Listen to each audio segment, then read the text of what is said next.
Yo, Bakayalo Konoyalo, et oui, on se retrouve pour une petite review, oui, du chapitre 85 de Dragon Ball Super. Et ce chapitre est vraiment particulier, parce que là, je reviens du live de Boo Fighters avec les potos, comme d'habitude, Rick Lee, Fumigène H, et comme l'indique le titre, chacun sa réponse. C'est un truc incroyable. Ce chapitre, chacun a sa propre réponse. Pas que Goku et Vegeta. Chacun a interprété ce chapitre comme il le voulait. Parce que regardez, Boo Fighters et Ricky ont dit qu'en fait, Vegeta, dans ce chapitre, est plus fort que Goku. Enfin, ils ont dit il est de même niveau que Goku. Alors que pour moi et Fumigène H, on a dit que Goku, avec cette nouvelle transformation, voilà, on va appeler ça une nouvelle transformation, on ne sait même pas. Parce que pour moi, c'est une transformation état maîtrisée, tu vois. Et ben, on trouve que Goku est supérieur à Vegeta.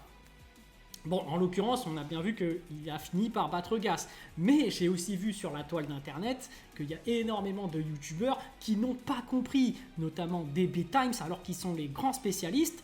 Et bien évidemment, on a aussi le chef Otaku qui n'a pas compris le chapitre. Donc eux, ils ont vraiment pas aimé. Il y avait Marco Gamers aussi qui n'avait pas compris et qui n'a pas aimé. Voilà, les avis sont mitigés et surtout, chacun a sa propre réponse. Donc en réalité, c'est que ce chapitre a été très mal dessiné. En tout cas, Toyotaro, qui a dessiné ça, il a très mal expliqué. Parce que du coup, tout le monde a compris de travers. Enfin, du coup, il y a forcément quelqu'un qui a bien compris. Je dis pas que c'est moi, hein. Moi, je le dis, moi, c'était une théorie en plus de ce que j'ai compris, parce que je suis même pas sûr d'avoir compris.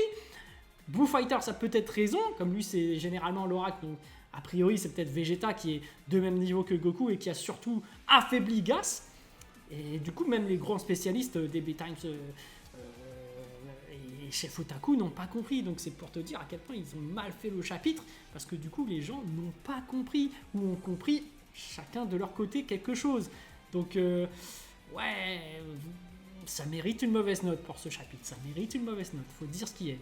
Bon, après, pour ma part, j'ai quand même apprécié le chapitre. C'est vrai que c'est beaucoup de combats. On commence à plus ou moins faire une overdose, on commence à sentir le truc venir. Enfin, pour ma part, oui. Il y a pas mal de gens qui ont déjà lâché complètement. Mais voilà, les amis, le combat était sympa, je trouvais. Déjà, on avait des choses incroyables. C'est que déjà, Gas peut téléporter son adversaire. C'est complètement cheaté, moi, je trouve.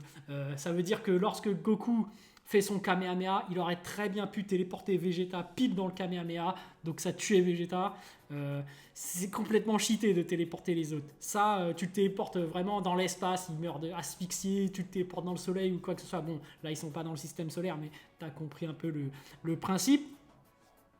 Complètement cheaté quand tu peux téléporter les autres. À la limite, quand c'est toi, oui. Mais quand c'est quelqu'un qui est vraiment trop faible, aussi, parce qu'on a vu que voilà, avec la télékinésie, Freezer pouvait tuer et faire exploser Krillin. Bon, et encore, télékinésie, Goku il le fait souvent. Bon, ok, bon, téléportation de l'adversaire stylé, mais voilà. Ensuite, Vegeta qui se fait enchaîner. Pourquoi je disais que Vegeta est plus faible que Gas, même si pour Fighters et Rick Lee, ils sont à peu près de même niveau. Je sais pas, ils ont dit qu'ils auraient pu battre Gas. Et c'est vrai que la fin encore pose des interrogations, parce que tu as un Vegeta qui est sur le point de frapper Gas. Est-ce qu'il aurait pu le tuer avec un simple coup de poing? Moi je dis que non. Voilà, moi je dis que Gas est clairement supérieur à Vegeta. C'est pas avec un coup de poing que tu peux tuer un adversaire, surtout quand le combat se déroule à sens unique et que Vegeta arrive à mettre des coups, mais chacun de ces coups font juste un peu mal à Gas. Donc je pense que le dernier coup n'est pas d'une amplitude beaucoup supérieure à celui du premier coup de Goku. Parce que le premier coup de Goku, il a fait hyper mal. Là, tu sentais qu'il avait monté de niveau, qu'il est passé un rang au-dessus. Comme je le disais, c'est vraiment en termes d'histoire pour te dire à quel point Goku a progressé et qu'il a saisi le petit truc, c'est-à-dire que avoir les émotions en même temps que sa transformation, il a compris le truc. Et comme je le disais, moi, mon interprétation, c'est que il passe d'une transformation angélique, et du coup, tu dois avoir un état humain. Tu ne dois pas avoir un état angélique. L'état angélique, c'est celui de l'ultra instinct, tu vois. Là, tu dois garder tes émotions d'humain et tes émotions, voilà, Saiyan, comme d'origine. Donc, pour moi, quand tu passes à une transformation spécialisée, donc angélique, tu dois avoir un état d'esprit vraiment Ouais, voilà, vraiment celui que tu as d'origine, d'humain, capable par rapport à ta propre nature, qui est celle de ta propre nature. Mais bon, comme je le disais, c'est certainement une interprétation. Voilà, parce que des gens n'ont pas compris la même chose. Il y en a qui disent que c'est pas logique, etc. Moi, je pense qu'il y a vraiment deux choses à dissocier, la transformation et l'état. Donc, quand tu es en phase début, tu dois avoir des transformations SSJ1, SSJ2, God et Blue. Tu dois avoir un état ultra instinct, donc, parce que ce sont des transformations non angéliques. Alors que quand tu passes à une transformation angélique, tu dois avoir un état normal. Ton état d'esprit doit être celui que tu as habituellement, parce que ta transformation est différente de ta nature. Ce qui fait, on va dire, un oxymore, comme je le disais. C'est deux caractères opposés. Donc, humain, angélique, humain, angélique, humain, angélique, et à la fin, angélique, humain. Mais bref, en termes de combat, voilà, de chorégraphie, moi j'ai senti un Vegeta qui se faisait largement dominer et qu'à la fin, même son coup de poing, il n'aurait pas pu tuer Gas, parce qu'on a vu que même quand tu as un gap au-dessus de puissance, quand Goku a frappé Moro avec son uppercut et qu'il a fait trembler la terre, ça n'a pas tué Moro. Il s'est quand même relevé. Donc pour moi, Vegeta, même s'il aurait collé le coup, Gas aurait peut-être pris cher, mais il se serait relevé. Et il se serait relevé sans utiliser sa nouvelle transformation là, d'exploiter son potentiel de vie, alors que contre Goku là il était obligé de consommer sa vie à fond quoi. Et d'ailleurs là on va parler de cette nouvelle transformation. Voilà, je suis un peu dubitatif, on va dire, voilà, on verra ce que ça va donner par la suite. Mais ensuite, le combat entre Goku et Gas, pour moi, là, j'ai senti de l'impact. Là, j'ai senti une domination de Goku. J'ai senti que Goku était passé à un gap au-dessus de Gas et d'ailleurs au-dessus de Vegeta. Parce que la domination, pour moi, est claire et nette.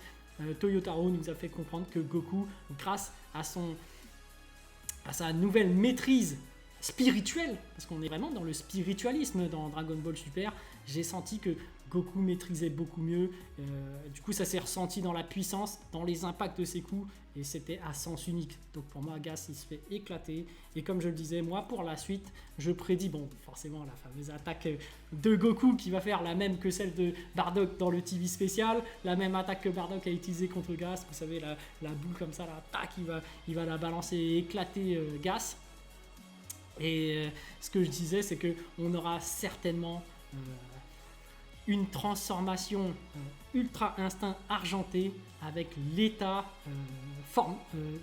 l'état humain, l'état avec les sentiments Saiyan, avec les sentiments maîtrisés. Et ça, ce sera l'ultime transformation de Goku. C'est vraiment la transformation angélique et la maîtrise humaine derrière. Donc l'état d'esprit humain qu'il faut avoir.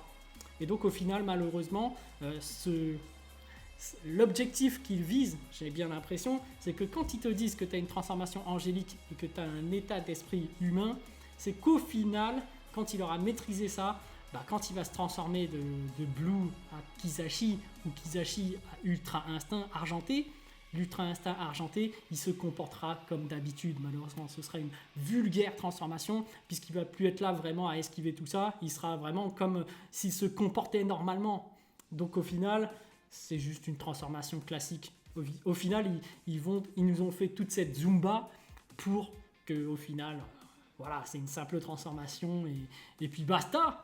Donc voilà les amis, chapitre que j'ai quand même apprécié, mais je reste toujours neutre, objectif je veux dire, mais en étant objectif, tout le monde n'a pas compris la même chose, plein de gens n'ont pas aimé, plein de gens n'ont pas compris, c'est vrai que c'est mal expliqué, moi j'ai pris du temps avant de comprendre, enfin lors de ma réaction c'est vrai que j'avais compris dès le début, mais je suis même pas sûr d'avoir compris la bonne chose puisque je vous parle d'une théorie.